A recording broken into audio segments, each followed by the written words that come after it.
I'm Georgie from Itty Bitty Acres and I am the Gluten Free Sourdough Mumma. Today we're going to feed your beloved starter Oscar.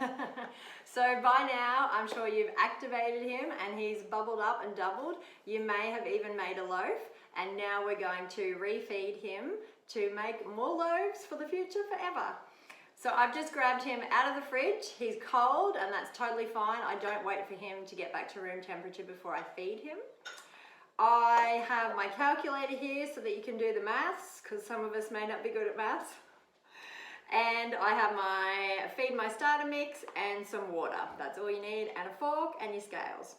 Just make sure before you start that your scales are working. You don't need to change the battery and that they're weighing properly so that you get this right, because it is super important. Okay. If you took my advice, you may have already written the weight on the bottom of your jar. If you haven't, that's fine, but next time you take Oscar out and put him in another jar, it's a great idea to weigh the jar and write the amount on the bottom so that you can always subtract it and leave him in there and just keep feeding him in the jar and take off the bits that you need for baking and leave the other bits in there. That makes sense? So, I know this jar weighs 460 grams and now it weighs, let me do it properly, 585 grams. So 585 minus 460 is 125 grams. So I've got 125 grams in the jar of starter. Now on your instructions on the packet, it tells you that the feeding ratio for this starter is 3-3-2. 3 parts starter, 3 parts water, so the same amount, to 2 parts flour, so 2/3 of the amount. So I've got 125 grams of starter. I'm going to tear my scales back to 0 and I'm going to put 125 grams of water in because it's a 3-3 ratio for starter to water, so it's the same. So pour in 125 grams, and as you get to about 110, slow down so that you don't pour too much in and make it too sloppy, because it will make it hard for him to wake up. 125 grams. And then what we're going to do is divide that by 3 and times it by 2, because we want 2/3 of the amount of that for the flour mix, and that is 83 grams.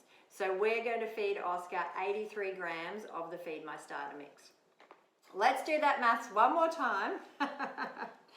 So it's a 3-part starter, 3-part water, 2-part flour ratio. So I've got 125 grams of Oscar in my jar. I've also got 125 grams of water in my jar because it's a 3-3 ratio, so that's the same amount.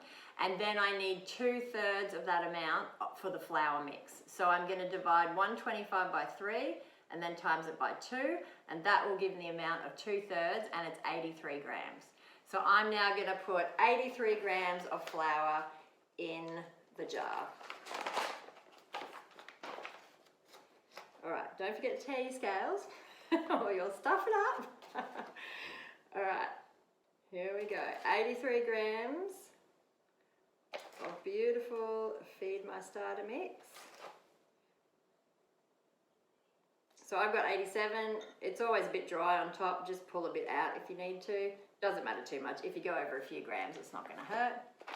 Okay, and then we're just going to grab your fork and mix, mix, mix until everything is wet. You don't want any dry, gluggy bits of flour because it'll make it really difficult for him to eat.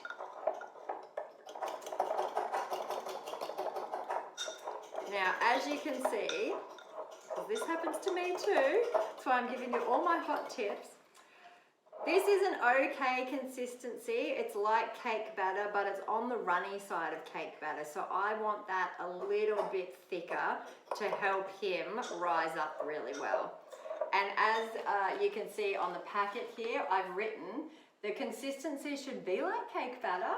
Add 1 tablespoon of water or flour as needed, because you might just need to tweak the texture a little bit. So I'm going to add just 1 little bit of tablespoon of flour, and that's usually enough either way, whether it's flour or water, to bring it back to the right consistency. Don't start dumping flour or water into it because very quickly it can get out of control. So I just did a tablespoon, and that consistency is absolutely perfect. Brought it back to beautiful. So now I'm going to put a rubber band around the jar at the level that the mixture is. I'm going to leave him sit overnight to bubble and double, and he will rise up and double, or maybe even more, and that's awesome. And then tomorrow morning I'm going to either mix my gluten-free sourdough or focaccia. I'm not sure which one yet, but either will be amazing because of the amazing magic of your gluten-free starter, Oscar.